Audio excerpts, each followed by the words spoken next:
Yes, Mr. Omari. That now I am properly before you.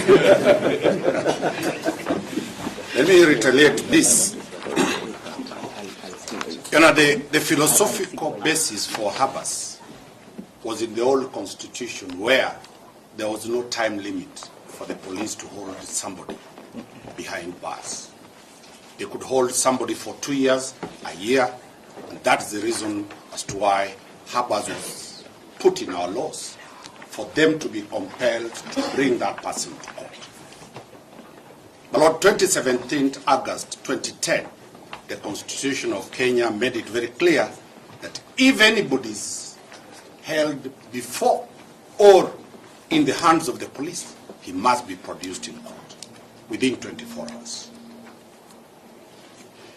If they produce that person, they produce that person by means of a charge sheet or a miscellaneous application for custodial days.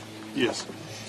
The matter before this court shall terminate once those people, once the police confirm they do not have any of them in their custody. It moves to a question of investigation. This court, if it extends to look for violations of my good brother Owiti has put it very clearly, then we will not have dealt with the question that the Law Society of Kenya, where I'm a member, where everybody is a member, was to ask the whereabouts. The police have said they are not in their custody. Then that moves to investigations. My Lord, number two, when you look at the constellation of the officers before you, starting from the Inspector General of Police, the DCI, the DPP, I even don't know the role of the DPP in this matter. The CS for Interior, you can't trace the role of the CS, who is a policy provider in this matter. You look at NIS, a faceless animal being brought here. How does NIS, the body that deals with intelligence, becomes a subject matter on abductions? My Lord, I urge you to look at the scope of the petition and look at what is it intended to do and interpret the law based on the what is known as the scope of habeas. It must end if the police, unless somebody has evidence to show that the DCI has the person who has not been released. The term release should be explained, my Lord, very clearly, that it is not released from police custody. None of the people who have been found has produced evidence, or anybody has produced evidence that they were released from a police station. There is nobody who has sworn an affidavit that they were before a holding place gazetted as a holding place called a cell. In this, we are in the dark, my Lord.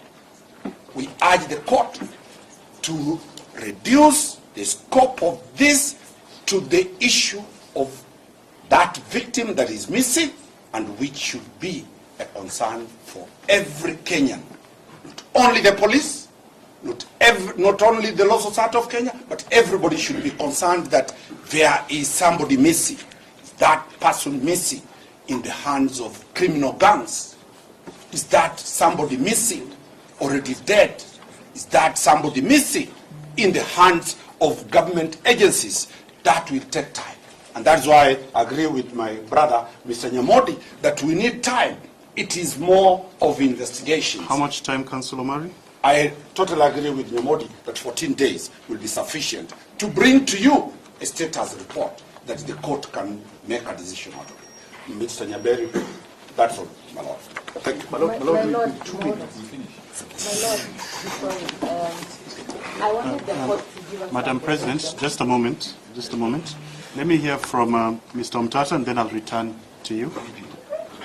Oh, sorry. Thande Kuria? Yes, my Lord. Your Lordship, I stand to support the sentiment by Mr. Nyamori, and I'm here on behalf of the 7 respondents. And perhaps I have listened, and my Lord, everybody seated at this bar is interested in justice. I've seen the members of the bar, seen the President of the Law Society of Kenya here, and all of us are here for one thing, for the interest of justice.